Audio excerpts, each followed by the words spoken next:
Bonjour tout le monde, j'avais envie de relever un nouveau défi, donc voilà une recette de focaccia. Première étape, ça va être de faire le pain, la pâte, puis ensuite mettre les ingrédients dessus. Donc on a 10 g de sel, on a 10 g de sucre, on a 10 g de levure, 500 g de farine, on a 300 ml d'eau et on a 2 cuillerées à soupe d'huile d'olive. Donc la première des choses, c'est de mettre la levure dans l'eau tiède avec le sucre. On laisse un petit peu mijoter dans ça. Puis, on va mélanger le sel dans la farine. On va faire une espèce de trou au centre, un puits. On va ajouter la levure et l'huile dans notre farine. J'ai vaporisé avec de l'huile d'olive en spray le bol pour pouvoir faire reposer la pâte plus tard. Je vais prendre ma farine puis mon sel, puis je vais la mettre dans mon bol pour pas faire de dégâts quand je vais tout mélanger ensemble. Je vais verser mon eau et ma levure, puis je vais aussi mettre les 2 cuillerées à soupe d'huile. On va brasser pour pétrir en fait. Quand la pâte va commencer à être collante, on va la sortir du bol. Si jamais il manque de la farine un peu à la fin, on peut toujours en rajouter quand c'est trop collant. On essaie de se faire une boule. L'important, c'est de ne pas briser ce qu'on fait. On y va toujours pétrir, c'est rabattre un côté sur l'autre. Moi, je la trouve bien comme ça, donc ça va être le temps de la laisser reposer. Donc, on se revoit dans une heure. Notre pâte est prête, elle a gonflé. Je vous montre ça bientôt. En attendant, je vais vous expliquer les ingrédients qu'on met dedans. En fait, c'est vraiment à notre choix. On met ce qui nous plaît, ce qui nous fait envie. J'ai opté pour un mélange de romarin, persil. Moi, j'ai mis 4-5 gousses d'ail, mais on pourrait en mettre juste une ou deux.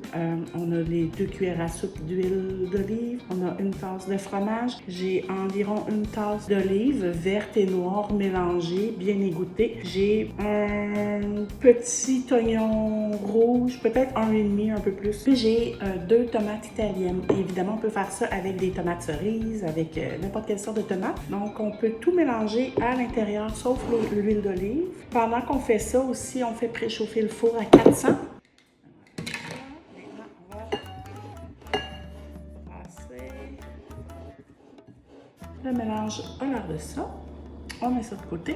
La pâte, elle a bien gonflé. Donc, le plaisir de dégonfler la pâte. Dans un autre plat comme ça, vaporisé à l'huile d'olive. Donc, c'est à ce moment-là qu'on peut venir étendre la pâte. Donc, on étale notre pâte avec la façon caractéristique là, de la focaccia. C'est vraiment les trous avec les doigts dedans. Là. Je vous dirais, ça ressemble à ça ici. Donc, avec un petit pinceau, je vais venir badigeonner l'huile d'olive. J'ai 2 cuillères à soupe, j'ai dit. Donc, c'est ici qu'on ajoute les ingrédients. Certains diront j'en ai mis beaucoup. D'autres vont dire qu'on n'en a jamais assez. C'est vraiment à son goût. Moi, je mets du fromage Tex-Mex par-dessus, un fromage râpé. Mais ça aurait pu être du fromage feta émietté aussi. Puis, je vais venir ajouter du poivre. C'est à ce moment que je viens flasher ma poivrière. Ça ressemble à ça ici. Donc, on enfourne 25 minutes à 400 degrés. Préchauffer le four, 400 degrés. Puis, à tantôt.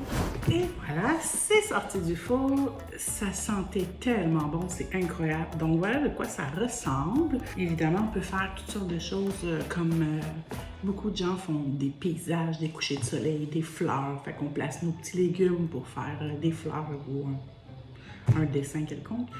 Mais j'ai trop faim pour me casser la tête comme ça. Servir avec une salade, une soupe, un potage. Donc on a un pain hyper moelleux, vraiment super. Puis on goûte à ça.